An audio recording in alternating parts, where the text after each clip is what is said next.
please proceed to file the divorce decree?" He unexpectedly said, "I don't need the kids," and walked out of the house, leaving our newborn daughter and our 3-year-old twins behind. Even before this, I had a sneaking sense that my husband was unfaithful to me, but I had come to terms with it because of the responsibilities of work and raising a family. I can't stand it anymore. My twin girls looked up at me worriedly as they clung to me at that very moment. It was, "Mommy, I love you." Something inside me snapped, despite my intense rage toward my spouse. I signed the divorce papers without thinking, saying, "Well, fine then, let's submit them." A cunning smile crossed my lips. It's going to be him, not me, who gets into trouble. He started his ascent down the stairway to hell without realizing how much I had helped him during the years. "I'll be late coming home today, too." To what extent have I heard these terms before? I'm 34-year-old Maya. My spouse and I were married 4 years ago, and although he is 2 years younger than me, I ended up indulging him at first. We had twin girls the next year, and our third daughter 3 years later. My spouse started arriving home quite late around the time of the birth of our third daughter. "I want the third child to be a boy," he stated. "I want to play catch with him in my fantasy." It's interesting to note that while he was happy to be pregnant, his perspective completely shifted upon learning that the child was a girl. My spouse scowled when he saw the newborn daughter's face at the hospital. "She's not my appearance. She lacks cuteness." I was filled with great fury the instant I heard those words. Saying something about your own child is absurd. Why would you say something like that at all? Maybe in the back of my mind, I was already thinking about getting a divorce at that point.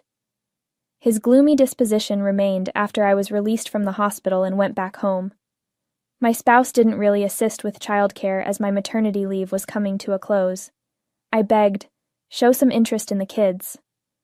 "If you're short-handed, just hire a babysitter," was his reply. "You've got savings." Compared to other women my age, I was making significantly more money from my position at a prestigious corporation. My spouse, however, struggled to hold down a job and moved occupations regularly. Maybe he was jealous of a woman who made a good living. I was concerned about how long it would endure because he was working on a temporary basis at the time. I thought he would at least play the part of father at home because I couldn't expect financial assistance. However, he complained that it was a bother when I requested him to spend time with the children. His grudging assistance was tempered, and our girls appeared disinterested. It troubled my spouse to realize that he wasn't popular. This vicious cycle persisted until one day he completely ceased lending a hand with kid care.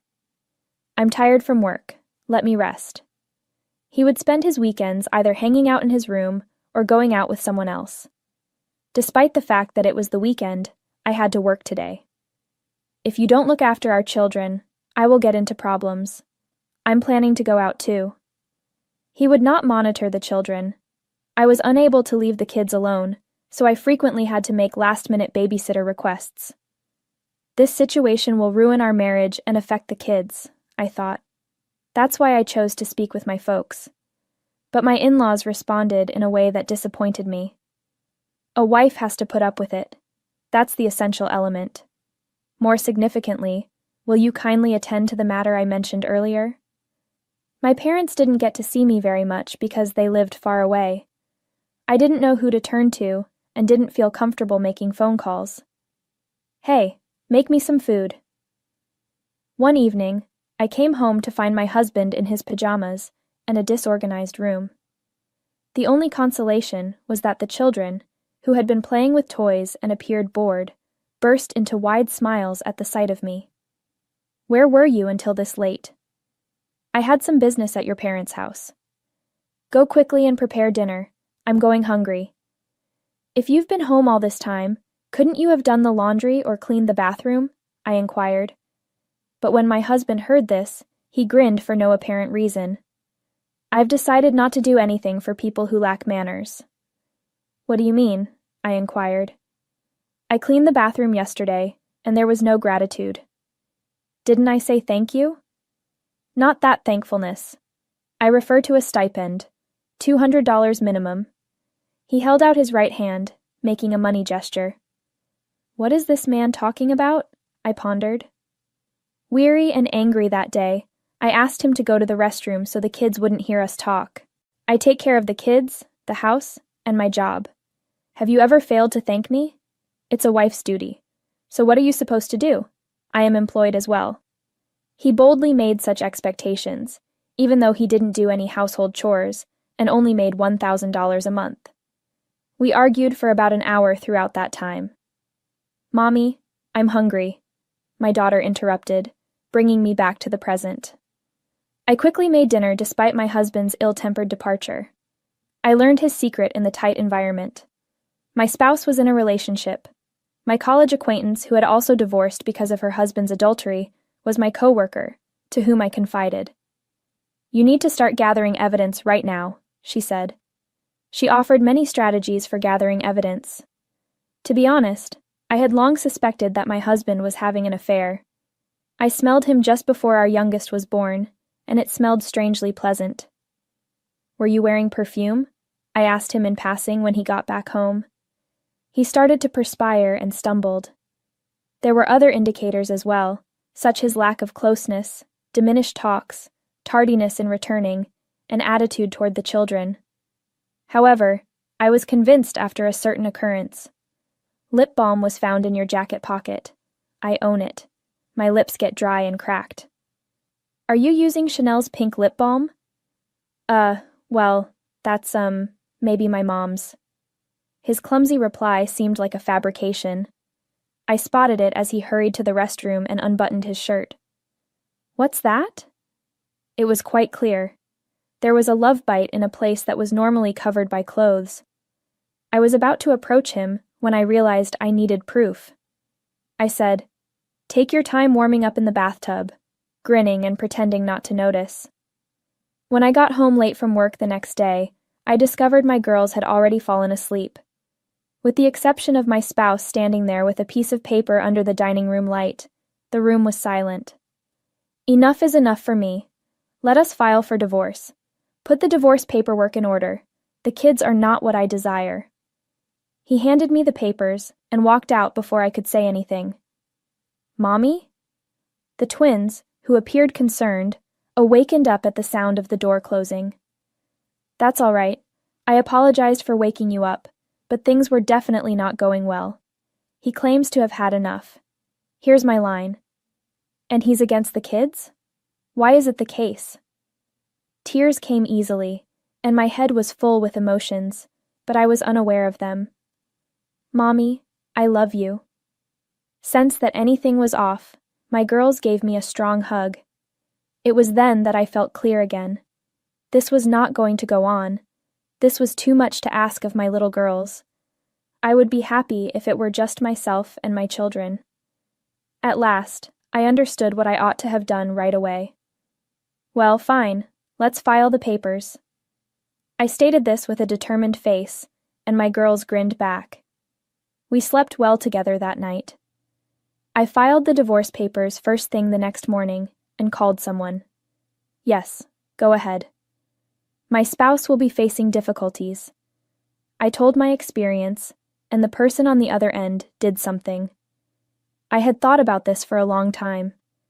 Even if it meant his life would come to an end, I would stop my spouse from doing anything if he betrayed me. I didn't feel guilty. Maya, where were you? 3 days thereafter. My spouse and parents-in-law were waiting for me when I got home from work. My mother-in-law was wearing a furious look. My spouse appeared oblivious to the circumstances, and my father-in-law was pallid. Did you stand outside the main entrance the entire time? You know, it's terrifying. It's not the time for that. What's happening? She shoved me with a letter. A lawyer's notice. As you read it, everything becomes clear. Her voice became louder, and her face went redder than a tomato. I have to pick up the girls, so excuse me. Disregarding them, I went inside. My enraged in-laws followed me into the living room and demanded that we talk about it. Why did you send this all of a sudden? The significance is unknown to us. You'll understand when you read the letter. Using a lawyer is cowardly. They quickly reversed the situation, even though they had acted improperly. I wondered how to explain, feeling confused and frustrated. At last, my bumbling spouse said something. "Is this about being dissatisfied with the divorce and filing a complaint?" My in-laws looked at him, utterly perplexed. Of course, he didn't know what I had done for them all these years. A divorce was never mentioned to us. Does that explain why this occurred? Our son is utterly useless. Why is there such a rush? You have destroyed everything. Wait a minute, what's going on? My mother-in-law smashed the table when their discussion stalled. Why did you divorce Maya? Well, I intervened since my spouse was taken aback and found it difficult to react. Because he completely neglected his duties as a husband and father. You know how you always say that males are like that? Would you then accept your father-in-law's infidelity? What? She was obviously taken aback to learn of her son's adultery. My husband opened his mouth, but I cut him off with a sharp glance. My father-in-law suddenly began to defend his son. A man's relationship is only a game. It's not an issue. It is useless to quarrel.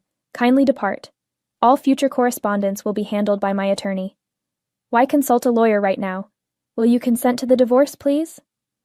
My spouse appeared perplexed. Not only will I agree, but I've already submitted the divorce papers. What? So why? My mother-in-law started crying as my husband and I got into a fight. How am I supposed to pay you $39,500 in one go? Why such a large amount? Who are you paying? At last, the time came. I proudly shared my secret. Not long after our marriage 4 years ago, my mother-in-law begged to speak. I need to discuss something. Uneasy, I accepted the offer, believing I would go to any lengths for my new mother-in-law. Her plea, however, was unexpected. Can you lend me $40,000? It was shocking to me when she revealed it to me. I was taken aback when my mother-in-law inquired about my annual salary without hesitation. I was unable to bear the pressure. Startled, I blurted out, "Maybe over $165,000 as my yearly income." Her eyes gleamed. It seems that my father-in-law developed an addiction to horse racing, wasting money everywhere he went, and finally running into debt. She pleaded with me that she wanted the money back badly, and I was unable to say no. I said it over and over, "You have to pay me back." I lent the money after that. After 4 years, she had only paid back $2,600. Occasionally, she would give back the money just to take it out again. I employed a lawyer and wanted the remaining $39,500 after realizing I would never get the entire sum back. The look of disbelief on my husband's face almost made me chuckle. I committed to paying it back over time. Why ask for everything at once? We're no longer family, so I don't need to be considerate. My mother-in-law then let forth a noise resembling the shriek of a chimpanzee. She threw her rage at my husband and exploded. "Your affair is what started this. Instead of paying me, pay up." "Why me? We've retired. It's beyond our pension. Pay attention to me if you wish to move into my home." She could not, of course, pay the $39,500 in full at once. Ultimately, my spouse wasn't working at the moment. "I'm going to live at Rachel's house, so I won't pay." "Is that the name of the woman you're having an affair with?" I could take no more of this mother-son squabble. I made the decision to stop it. Achievement is not limited to $39,500. As reparation, I'm going to seek $113,000 from you and your mistress. Of course, child support is another issue.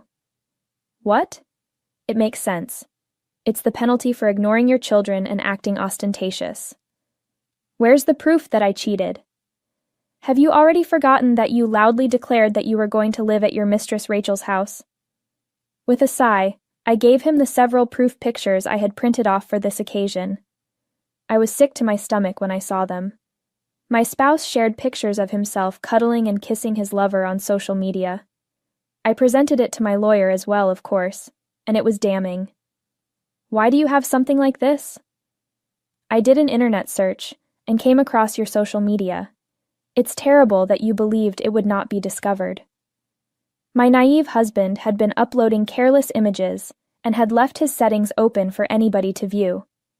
He must not have realized the risks associated with using social media. The fact that my technologically illiterate spouse was engaging in such behavior was unexpected, but it also made it easier for me to compile proof of his adultery. This also astounded my parents-in-law, who just gazed at him, jaw wide open. All good. Now please head home. It's time to head to the childcare facility. At the very least, refrain from asking Rachel for payment. How would I respond if she absconds? I don't care about that. I ejected the trio with force, since things were not getting better. Leap inside. Assist me. I had no knowledge of the loan. I could hear my husband screaming through the door for a long time. I'm going to report you to the police. I screamed that, and they departed in sorrow. It has been a year since then. Upon receiving payment from me, the mistress vanished. My ex-husband was therefore ordered repeatedly to pay the $39,500 and was forced to reside at his parents' house. It also appears that he borrowed money from an untrustworthy dealer. I was able to get it back immediately, but there's also the $113,000 child support payment and the $11,000 in compensation for the affair. He now appears to be working from dawn till dusk to earn his daily income by performing manual labor. Even if he lives out the rest of his days, he could never be able to pay back the loan due to the increasing interest. Honestly, that doesn't really concern me. Mommy, hurry up, or we'll be late. I'm heading to the childcare facility as my girls are calling. The fact that everyone is maturing so quickly makes me pleased on its own.